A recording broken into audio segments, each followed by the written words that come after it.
आज हम आपको चंद्र और शनि की युति की बहुत महत्वपूर्ण, अति महत्वपूर्ण जानकारी देने जा रहे हैं। मैं आपको बता दूं कि हालांकि शनि ग्रह की जो चाल है वह सबसे धीमी होने के कारण एक राशि में वो 2.5 वर्ष रहते हैं, लेकिन सबसे तेज चाल होने के कारण चंद्रमा हर 2.25 दिन में राशि परिवर्तित कर लेते हैं। स्वाभाविक है कि हर चंद्रमास में, वापस सुनो, हर चंद्रमास में 2.25 दिन ऐसे आएंगे जहां किसी न किसी राशि में जहां शनि महाराज बैठे हुए हैं, चंद्र के साथ जब उस राशि में चंद्र का प्रवेश होगा, चंद्र के साथ युति होगी।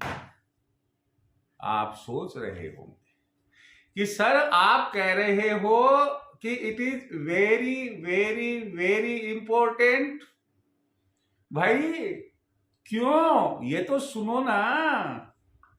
इसलिए कि सूर्य, सॉरी यार, क्या है, गलती हो गई, माफ करना, है कि चंद्र और शनि की युति से जो योग बनता है, वापस सुनो, चंद्र और शनि की युति से जो योग बनता है वह विष योग होता है। कौन सा योग होता है? विष योग होता है, जिसे एक अलग शब्द जहर के नाम से भी जाना जाता है और अंग्रेजी में पॉइजन कहते हैं। आप मुझे तो यह बता दीजिएगा कि क्या जहर किसी आम प्राणी के लिए सुखकारी हो सकता है, जीवनदायिनी शक्ति हो सकती है? कदापि नहीं।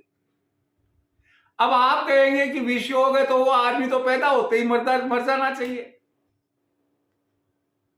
जहर पीने से, जो हकीकत में भौतिक रूप से जो जहर होता है, उसे पीने से तो इंसान सामान्यतया मर जाता है, लेकिन जो जहर योग है, विष योग है, वह मरण तुल्य कष्ट देता है। विष है ना, तो मरण तुल्य कष्ट देता है। जहां चंद्र और शनि की कुंडली में युति होती है। अब आप कहेंगे साहब चंद्र और शनि की युति तो 12 घरों में से किसी भी घर में हो सकती है। एक अहोरात्र में 24 घंटे में 12 लग्न होते हैं और कुंडली तो घूम जाती है। अगले दिन सुबह सूर्य उदय के समय फिर वापस वही सामान्यतया घर आ जाता है, बशर्ते सूर्य की राशि ना बदली हो तो हमेशा ध्यान रखना, लग्न कुंडली से अगर आप विष योग देख रहे हैं, वापस सुन लो, लग्न कुंडली से विष योग देख रहे हैं तो जहां पर यह युति जिस घर में बन रही है, धन भाव में बन रही है, तन भाव में बन रही है, पराक्रम में, माता के, शिक्षा, संतान के, ऋण, रोग, दाम्पत्य, आयु, भाग्य, कर्म, आय, व्यय किसी में भी बन रही हो, उस घर को तबाह कर देते हैं। यह युति उस घर को तबाह कर देती है। और जब आप उस जातक की, जिसके की विष योग है, कुंडली बनवाते हैं, कौन सी?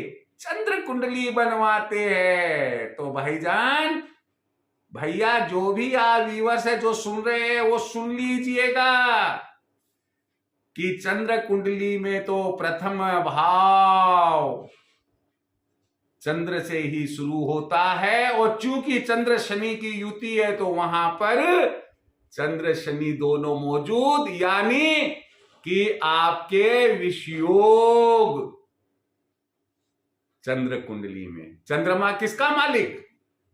भैया चंद्रमा तो मन और मस्तिष्क का मालिक है। अब मैं कह दूं कि आप तो बड़े शांत स्वभाव के हैं, आपका मन स्थिर है, चाहे आपके विषयोग हो। नहीं भैया, अगर मैं ऐसे कह दूंगा तो भारतीय ज्योतिष गलत हो जाएगी। क्यों? कि भारतीय ज्योतिष के ज्योतिषविद यानी कि विद्वान कहते हैं कि ऐसे जातक का मन और मस्तिष्क जन्म से लेकर, समझ गए, 16वें संस्कार तक अस्थिर ही रहता है, चंचल रहता है, पूरे 24 घंटे ही चंचल रहता है। नतीजा विषयोग होने का नतीजा असंतोष। किसको? जातक को असंतोष, दुख, जातक को विषाद, गहरा दुख जिसे कहते हैं, और निराशा।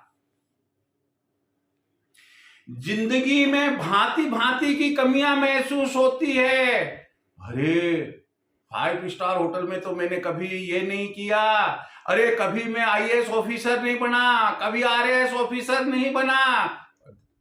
अच्छा, ये भी क्यों सोचा? क्योंकि क्वालिटीज तो है, परंतु वो योग रोके हुए है। तो मन में एक कुंठा उत्पन्न होती है। दाम्पत्य जीवन परेशानियों भरा हुआ है। अब आप कहोगे साहब कैसे? कि जब चंद्र कुंडली में प्रथम भाव आपका विष योग लिए हुए है, और चंद्रमा की पूर्ण दृष्टि, शनि की पूर्ण दृष्टि, यानी कि दोनों की 7वीं दृष्टि 7वें भाव अर्थात दाम्पत्य भाव पर पड़ रही है, तो मुझे बताओ भला दाम्पत्य जीवन विषयुक्त हुआ या नहीं, जहरीला हुआ या नहीं, खतरनाक हुआ या नहीं, आप बताइएगा। तो दाम्पत्य जीवन में परेशानियां ही परेशानियां रहती है। वाणी पर, अब देखिए, जिसके विषयोग होता है ना, वैसे तो वो बहुत चाहे विद्वान हो, कोई दिक्कत नहीं है, हो सकता है कि बहुत विद्वान हो, ऐसा नहीं है कि विषयोग होने वाला विद्वान नहीं हो सकता है, पढ़ा लिखा नहीं हो सकता है, बुद्धि नहीं होती है, विवेक नहीं होता है, मन अशांत रहता है, दुखी रहता है, पीड़ित है वो। लेकिन जब उसको कोई न्याय संगत चीज या न्याय संगत वाक्य सुनने को नहीं मिलता, कोई न्याय संगत व्यवहार उसके साथ नहीं होता है, तो भाई साहब फिर आप उनकी वाणी के ऊपर कोई नियंत्रण नहीं कर सकते हो। और साथ ही साथ अगर एक बार यदि क्रोध आ गया असत्य बात पर, कोई किसी घटना पर एक बार क्रोध आ गया, तो फिर तो उनको स्वयं को ही नहीं मालूम हो, चाहे वो स्त्री हो या पुरुष हो, कि मैं कौन हूं, क्या बोल रही हूं, क्या कर रही हूं। फिर तो आप ये सोच लो कि आपको ही शांत रहना है। ये बात विषयोग से संबंधित होती है। तो ऐसी स्थिति के अंदर फिर मैं एक और बात शेयर करना चाहूंगा जो कि अति महत्वपूर्ण है, और वो ये है कि जिसके विष योग होता है, चूंकि वो आंतरिक रूप से टूटा हुआ अपने आप को महसूस, इंटरनल जो विल पावर होती है उसकी वो स्ट्रोंग नहीं होती है, नतीजा वो अवसाद में भी जा सकता है। और तो और जो गंभीर बात मैं बताने जा रहा हूं कि मन में कई मर्तबा सुसाइड यानी कि आत्महत्या हत्या करने की इच्छा भी होती है, करते नहीं है। और भगवान ना करे कि कोई भी इस प्रकार की घटना को अंजाम दे। नहीं, आत्महत्या करना एक घोर अपराध है। भगवान के दरबार में भी उसको क्षमा नहीं किया जाता है। 84 लाख योनियों के बाद ये योनि मिलती है। धैर्य रखिए, हिम्मत रखिए, अपने आप पर नियंत्रण रखिए, सब ठीक होगा, सब ठीक होगा। इसका मतलब ये हुआ कि विष योग को ठीक करने के भी कुछ उपाय है। अपन सुनते अखबारों के अंदर, पढ़ते हैं और लोगों से सुनते हैं कि साहब खेत में काम करते हुए किसी किसान को या मजदूर को किसी सर्प ने डस लिया, विष चढ़ गया। लेकिन या तो सपेरे ने उसका विष उतार दिया, या डॉक्टर ने इंजेक्शन वगैरह लगाकर, या कोई झाड़ फूंक करने वाले ने विष उतार दिया, लेकिन उसका कुछ ना कुछ उपाय किया और उसको जीवित रखा। तो ऐसे ही जिसके विष योग यदि कुंडली में हो तो अब वो ध्यान से सुने। देखो कुंडली देखनी आजकल, मैंने पहले भी अपने वीडियोज में कहा है, करीब करीब सबको आती है। आप अपने चंद्र कुंडली देख लो और प्रथम भाव में जहां चंद्रमा लिखा हुआ है, यदि शनि है, मतलब ये हो गया कि विष योग है, बात खत्म।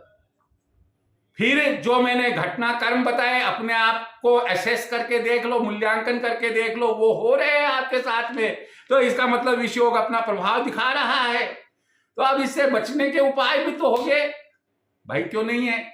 जहां रोग है तो वहां दवा भी है।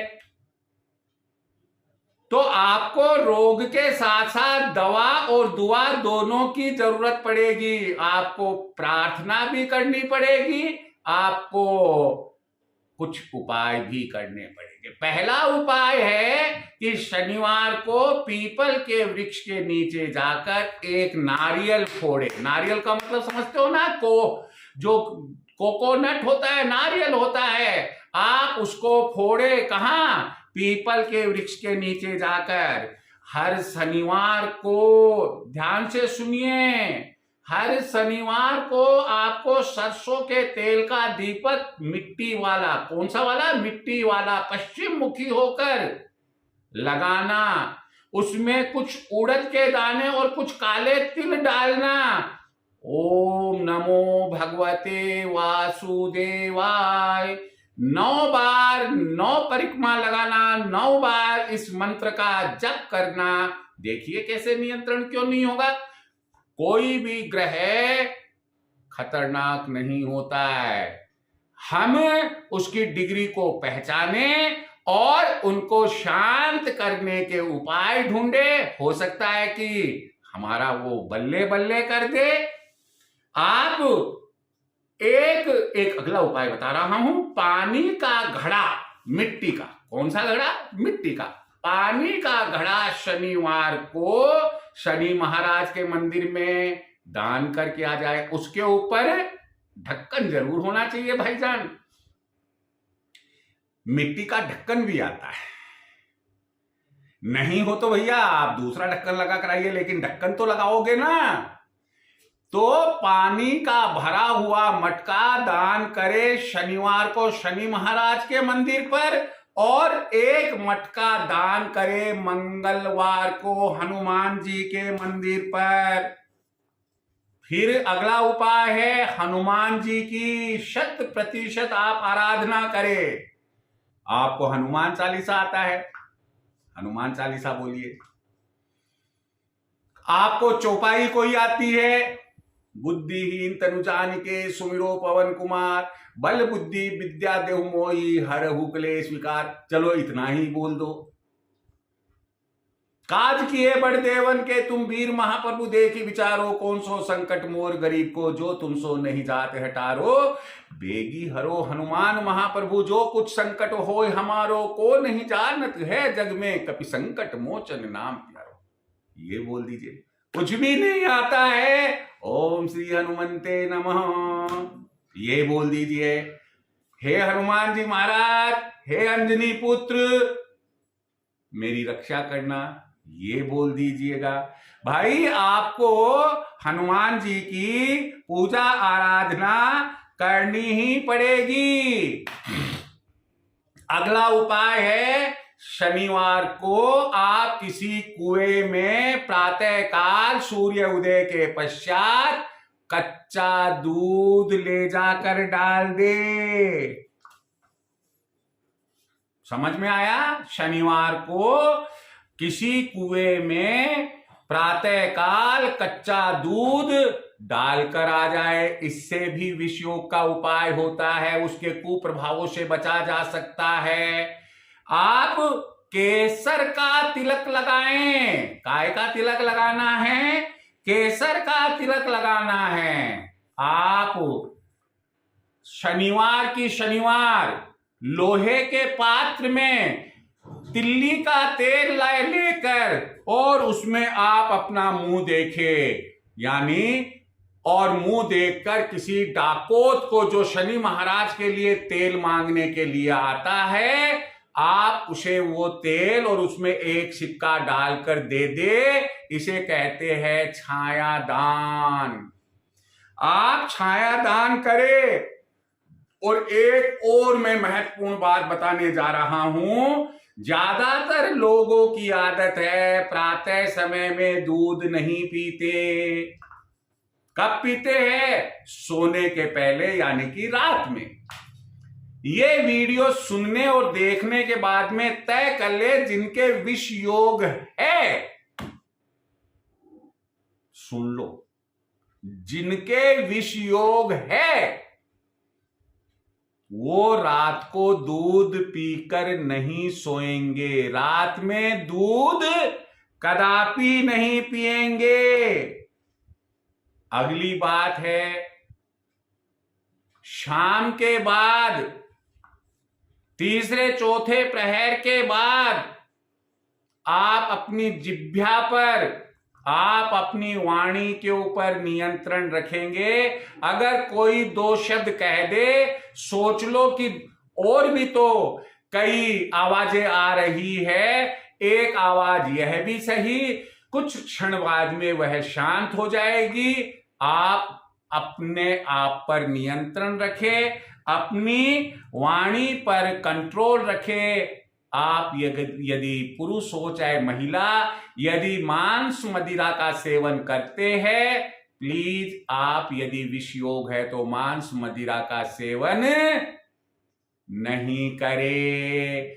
पुरुष है तो उनको स्त्रियों का सम्मान करना चाहिए। जिस घर में स्त्रियों का सम्मान नहीं होता, वहां विष योग यदि किसी को है तो आप ये सोच लेना कि वो पूरा घर बर्बाद है।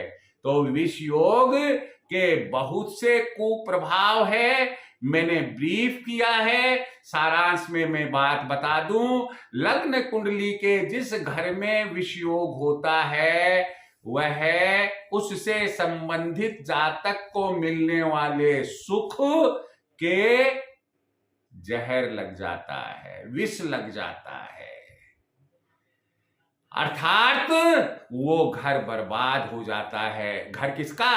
वो कुंडली का घर, उससे जो सुख मिलना है, उन सुखों पर एक ग्रहण लग जाता है।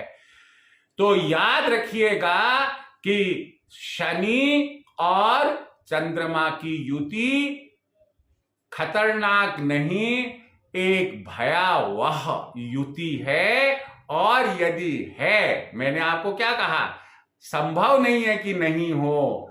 30 दिन में 2.25 दिन तो ऐसे आते ही आते हैं जहां पर 2.25 दिन में जन्म लेने वाले बच्चों के विष योग होता है। इसलिए शनि और चंद्र की युति होना लाजमी है। और यदि है तो जो जो उपाय बताए हैं, सरलता से जो आप कर सको आप कर लीजिएगा। आप हनुमान जी महाराज की आराधना कीजिएगा और अन्य जो भी आपको शनि महाराज के मंदिर जाइए, उनकी आराधना कीजिए। जो उपाय आपको दान दक्षिणा के बताए हैं वो कीजिए। प्रभु आपको सद्बुद्धि दे आपको जीवन में हमेशा सुखी रखे, निरोगी रहे, धनवान रखे, मानसिक रूप से आपको शांति प्रदान करे। इसी कामना के साथ जय श्री कृष्ण।